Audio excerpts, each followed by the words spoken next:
Hello everyone. I've been growing houseplants and orchids for a very long time. I've also been making videos for a very long time, but I haven't had a place to put them. Today's video was filmed in February of 2014, almost exactly 10 years ago. I've changed a little bit, but the information is still good, and I hope you learned something today and enjoy it. So let's see the video. Today we're going to talk about Orchid Keikis. Orchid Keikis are little baby plants. Apparently the word keiki is Hawaiian for little one or baby. And what we've got on the tops of some of these old flowering stalks are new plants. Now they're actually the same genetics as the original plants, so genetically they're the same. So we have clones. We have little tiny plants that are part of the big plant. We're going to cut them off and have new plants, so they're identical in their genetic makeup. And these are Phalaenopsis orchids. Sometimes other orchids will do this too. Dendrobium orchids will do it, and others. The orchid will do this when it's in stress sometimes. This plant is in really, really bad shape. It's starting to die. It's more than starting, it's close to dying. It sent out a keiki, and even the keiki is dying. So it has some sort of physical problem, and it's trying to rejuvenate itself by growing another plant, but it looks like whatever is in that plant may kill both parts. Sometimes keikis form on the ends of the branch, on the ends of the, end of the flowering stalk, not a branch, but a flowering stalk, when the flowering stalk goes through the wrong environmental conditions. So in the fall, the flowering stalk comes up when there's cooler weather. If the plant is outside, say, and it's got a cooler weather and it's brought inside and the weather warms up because it's in indoor conditions, then the plant may do this. Some of these orchids do this much more commonly than others.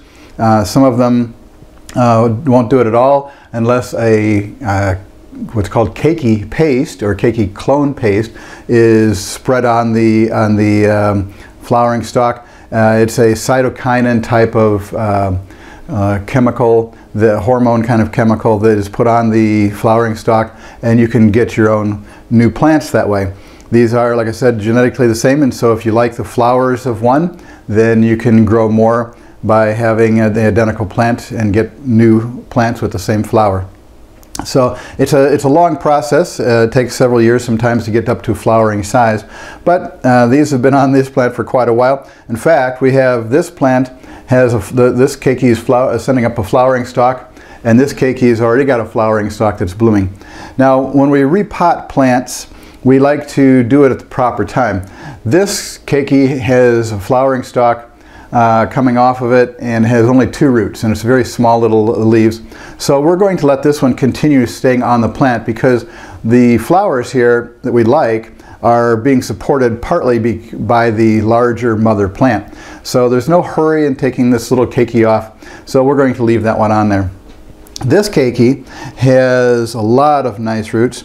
It also is sending out another keiki onto the side of it and a third one down here in the center. So we're going to let this one grow for a while and see if we want to break these other keikis off when they have their own roots. Right now they're all part of the same system here, so we're going to let that one stay on there too.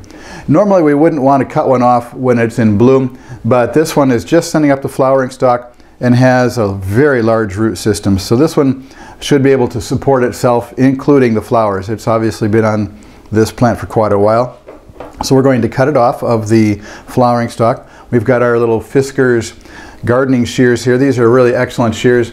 They have little teeth and they're very sharp, and they come apart so that you can wash them off.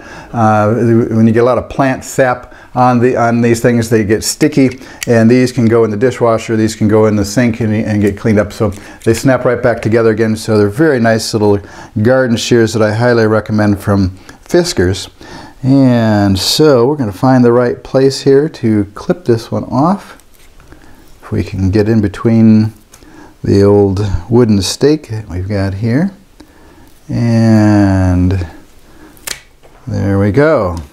We now have a new plant. We're going to slide this one out of the way for a second.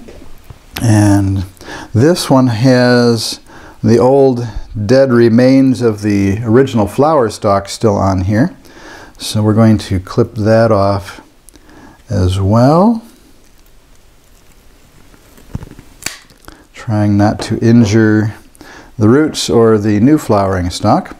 So we've got a beautiful little plant here, and there's another side branch to the old flowering stalk on here. Take it off as well. Now we've got orchid pots that have lots of holes in them and good drainage and a saucer built in. So we're going to use one of those today because these large roots need a lot of space. And you can see they've been growing very well for a long time without any kind of potting medium whatsoever. That's the way these orchids grow on the trees in the wild. We're going to stick a few of these out some of the holes on here so they continue getting their aeration of being out in the air. I'm going to stick a few of these in, and this one's actually broken, so we're going to cut it off. These will branch and grow sideways when there's the opportunity. When they're cut off, they're pruned, they will grow out to the sides with new branches. So we've got a few pieces here, and we're going to let a couple of these grow out over the side because we like that look.